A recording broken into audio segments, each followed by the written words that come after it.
शिवकाली संवाद चैनल पर आप सभी का स्वागत है।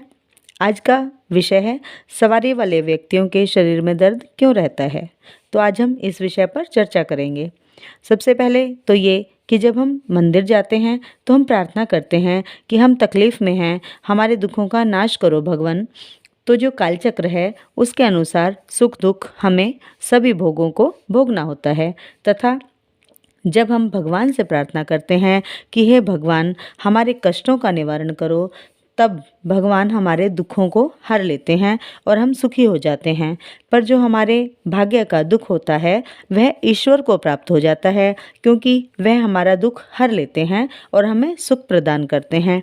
इसी प्रकार जब एक व्यक्ति पर जब माँ की दिव्य कृपा होती है तो वचन लिए जाते हैं कि आप हमारे कष्टों का निवारण करें, वह हमें सदैव अनुग्रहित करें, तो हम आपका सदैव सम्मान करेंगे और हमेशा आपको पूजते रहेंगे। क्योंकि जब किसी व्यक्ति पर सवारी आती है तो उसकी भक्ति जाप उसके चरित्र को देखकर ही आती है, उसके कार्यों को कर्मों को देखकर ही ईश्वर उस पर कृपा करते हैं। यदि वह व्यक्ति बिना किसी लोभ के, बिना किसी लालच के जन कल्याण करते हैं एवं सभी के दुखों का नाश करते हैं तो उन पर सदैव माँ की कृपा रहती है और उनके वचन पूरे होते हैं। और जब सवारी वाले व्यक्ति किसी की तकलीफ दूर करते हैं, जितना समय सवारी वाले व्यक्ति उन्हें बताते हैं उतने समय में यदि ठीक हो जाता है तो जिन व्यक्तियों के ऊपर सवारी आती है उस व्यक्ति के ऊपर भार पड़ता है, नकारात्मक चीज़ों का उसके शरीर पर बहुत ही असर पड़ता है, उनका संपूर्ण शरीर दर्दमय हो जाता है उनका, तथा ईश्वर की कृपा से वो नकारात्मक चीज़ों का संपूर्ण तरीके से हरण भी कर लेते हैं, उन नकारात्मक चीज़ों को काट भी देते हैं। इसीलिए सवारी वाले व्यक्ति को शरीर में दर्द रहता है। इसकी संपूर्ण जानकारी आज मैं आप सबके लिए लेकर आई हूँ। तो चलिए जानते हैं। सवारी यदि व्यक्ति के शरीर में बहुत समय से नहीं आ रही है तो उस व्यक्ति के भी शरीर में दर्द होता है, सर दर्द होता है, उनके कंधों में दर्द होता है, उन्हें चक्कर आते हैं या उन्हें कमर में दर्द रहता है, पैरों में दर्द रहता है, शरीर बहुत ही भारी भारी सा लगता है, आंखें बहुत ही भारी भारी सी लगती हैं। तो इन सभी चीज़ों का क्या कारण है मैं विस्तार से बताती हूँ आपको।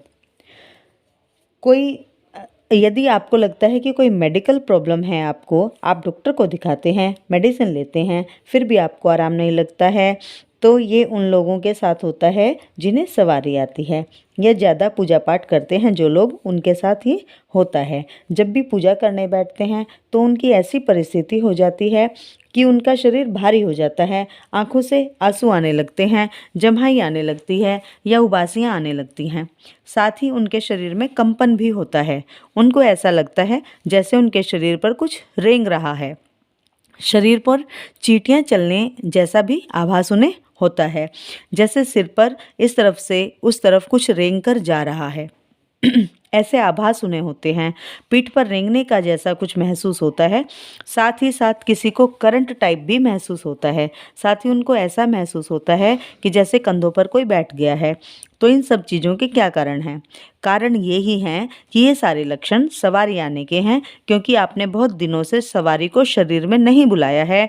और जब सवारी बहुत दिनों तक शरीर में नहीं आ पाती है तो ये सारे संकेत होते हैं कि आपके ऊपर सवारी आने वाली है और आप उसे महसूस नहीं कर पा रहे हैं। इसीलिए सारे शरीर में यह स्थिति बनती रहती है, क्योंकि ये लक्षण अगर शरीर में हैं तो आप साधक हैं या साधिका हैं। जब साधना करते हैं और जब मंत्र को सिद्ध कर लेते हैं या साधना सिद्ध कर लेते हैं तो उनके ऊपर सवारी आना शुरू हो जाती है। परंतु ये सभी साधक साधिका इस बात को नहीं जान पाते हैं, अपने शरीर में सवारी नहीं बुला पाते हैं। और अगर सवारी नहीं आ पाती है तो सवारी कुछ ना कुछ दुख तकलीफ के माध्यम से आपको संकेत देती है कि सवारी आपके शरीर में आना चाहती है। क्योंकि सभी साधक साधिकाएं एक निश्चित समय पर पूजा पाठ करके जाप साधना करके उठ जाते हैं, लेकिन जो सवारी का नियम होता है वह यह होता है कि सवारी एक नियत समय पर जरूर आना चाहती है। जो सवारी का विशेष दिन होता है, जैसे कि मान लीजिए अगर आपने माँ दुर्गा की पूजा साधना की है, माँ दुर्गा की सवारी यदि आपके शीश पर आना चाहती है तो वह सवारी का एक विशेष दिन होता है। वह दिन होता है अष्टमी नवमी का। माँ दुर्गा की सवारी जो है वो अष्टमी नवमी के दिन आती है। वो इस दिन माँ को अपने पूजा भोग विशेष अर्चना के द्वारा माँ को बुला सकते हैं सवारी के रूप में। अगर ऐसा नहीं किया जाता है तो सवारी वाले व्यक्तियों के शरीर में दर्द लगातार बना रहता है। सवारी वाले व्यक्तियों के लिए सवारी की हाजिरी लगवाना बहुत ज़रूरी होता है। हाजिरी यदि हम नहीं लेते हैं सवारी की तो उस अवस्था में शक्ति आपको केवल दर्शन देकर चली जाती है और उस अवस्था में खुलकर हाजिरी ना लेने के कारण शरीर में दर्द बना रहता है। कई बच्चे शर्म और झिझक महसूस करते हैं सवारी को शीश पर बुलाते हुए। उन्हें लगता है कि कोई झूठ पाखंड बताएगा तो कोई सच्ची शक्तियाँ बताएगा। इस कारण से भी बहुत से बच्चे सवारी खुलकर नहीं लेना चाहते हैं। तो ऐसी अवस्था में भी बच्चों के शरीर में दर्द रहता है। माँ काली की सवारी शनिवार को या सप्तमी को या अमावस को आना चाहती है। ऐसे ही बाबा भोलेनाथ के दूत भी कुछ बच्चों के पास होते हैं जो उनकी सवारी, भोले बाबा की जो सवारी है वो सोमवार को, त्रयोदशी को, शिवरात्रि को अवश्य आना चाहेगी या सावन मास में आना चाहेगी। तो इन दिनों पर सवारियों की विशेष कृपा होती है। उसी दिन सवारी आपके शरीर में, आपके घर में आना चाहती है और आपको भरपूर आशीर्वाद देना चाहती है, लेकिन हम समझ ही नहीं पाते हैं तो उल्टा दुखी उठाते हैं। जब कोई भी साधक साधिका इन विशेष दिनों पर पूजा करके ऐसे ही उठ जाते हैं बिना सवारी की हाजिरी लगाए, तब उनके शरीर में दर्द होता है। तो जिसके साथ भी ये सभी लक्षण होते हैं उन्हें मैं कहना चाहूँगी कि जैसा मैंने बताया सभी शक्तियों के विशेष दिनों के बारे में, तो जिसके साथ भी जो भी शक्तियाँ चलती हैं उन्हें उस शक्ति के दिन के हिसाब से सवारी की हाजिरी लगवानी चाहिए, जिससे कि शक्ति का आशीर्वाद आपको मिले, आपके घर में सवारी की भरपूर कृपा बनी रहे। पूजा पाठ में, साधना में यदि कुछ भी कमी रह जाए तब भी आपके शरीर में दर्द रहता है।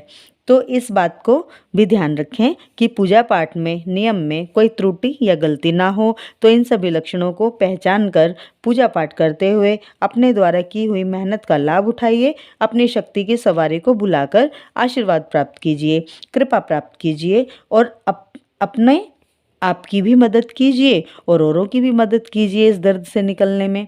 आशा है आज की जानकारी आपको पसंद आई होगी। अगर पसंद आई है तो वीडियो को लाइक कीजिए, कमेंट ज़रूर कीजिए। मिलते हैं अपनी अगली वीडियो में एक नई जानकारी के साथ। तब तक के लिए जय माता दी सभी को। जय शिव शक्ति, जय महाकाल, जय महाकाल।